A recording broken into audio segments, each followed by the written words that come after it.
हमारी संस्कृति, हमारे संस्कार सदा रहें हमारे साथ। सब्सक्राइब करें तिलक। मैं तुम दोनों का धर्म युद्ध देख देख कर आत्मविभोर हो रही थी। एक ओर भावना, दूसरी ओर कर्तव्य। तुम्हारी भावना का प्रभाव इतना प्रबल था कि साधारण मानो तो क्या, स्वयं मुनि वशिष्ठ भी उसमें एक बार बह गए।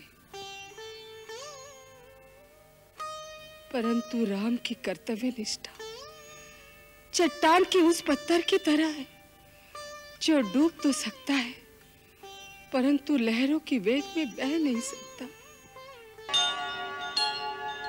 माँ, आज की सभा में भैया की प्रतिक्रिया देखकर मैं डर गया हूँ।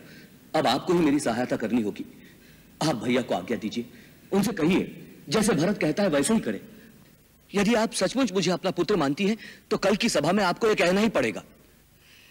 यही बात यदि राम ने भी कही कि मुझे अपना पुत्र मानती हो तो मेरी बात का समर्थन करो। तो दो पुत्रों के बीच बटी हुई माँ किसका साथ देगी? तो ठीक है, आप उसका साथ दीजिए जिसकी बात न्याय संगत हो, जिसकी बात आपको अच्छी लगे।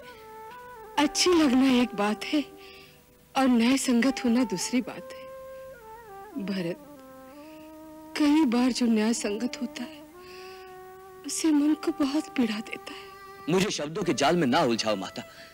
आप एक बात का निर्णय दीजिए कि आज की सभा में मेरी मांग न्याय संगत नहीं थी। जो कुछ मैंने कहा, क्या उसमें कोई दोष था? नहीं नहीं, कोई दोष नहीं था। तुम्हारे तो निर्मल हृदय से निकली हुई पुकार थी। तो आप उनसे कहिए कि वो मेरी पुकार सुने। उससे क्या कहूं कि वो अपने धर्म का मार्ग छोड़ दे। मैं तुम दोनों का धर्म युद्ध देख देख कर आत्मविभोर हो रही थी। एक ओर भावना, दूसरी ओर कर्तव्य। तुम्हारी भावना का प्रभाव इतना प्रबल था कि साधारण मानो तो क्या, स्वयं मुनि वशिष्ठ भी उसमें एक बार बह गए। परंतु राम की कर्तव्य निष्ठा चट्टान के उस पत्थर की तरह है जो डूब तो सकता है परंतु लहरों की वेग में बह नहीं सकता। राम पूर्ण ज्ञानी है भरत, और ज्ञानी ही सत्य की पहचान जानता है। इसलिए जो वो कहता है वही सत्य है। अर्थात आप राम भैया का ही साथ दे रही हैं, मेरा नहीं। मैं किसी का भी साथ नहीं दे रही। मुझे तुम दोनों पर गर्व है बेटे। जो भी जीते मुझे प्रसन्नता होगी। झूठ। यदि राम भैया जीत गए और वन में रह गए तो क्या आपको प्रसन्नता होगी? नहीं। अपने हृदय पर हाथ रख के कहो, क्या आप नहीं चाहती कि राम भैया, सीता भाभी और लक्ष्मण अयोध्या को लौट चले? चाहती हूँ पगले। यदि मेरे प्राण देकर भी ये संभव हो सके तो उन्हें अयोध्या ले जाने के लिए मैं अपने प्राण भी दे दूं। और आप ये भी जानती, यदि आप आज्ञा देते कि राम कोई भी तर्क किए बिना अयोध्या लौट चलो, तो उन्हें मानना ही पड़ेगा।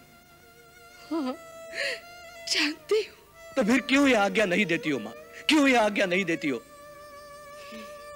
इसलिए कि माँ स्वार्थी नहीं होती। राम के अयोध्या जाने से मुझे सुख होगा, इसलिए क्या उसके कर्तव्य, उसके धर्म से विमुख होने की आज्ञा मैं उसे दे दूं? भरत, तुम्हारी पीड़ा से मेरा दुख कम नहीं है, परंतु मैं अपने मोह को राम के सत्य मार्ग की बाधा नहीं बना सकती। प्रेम स्वार्थी नहीं होता पुत्र।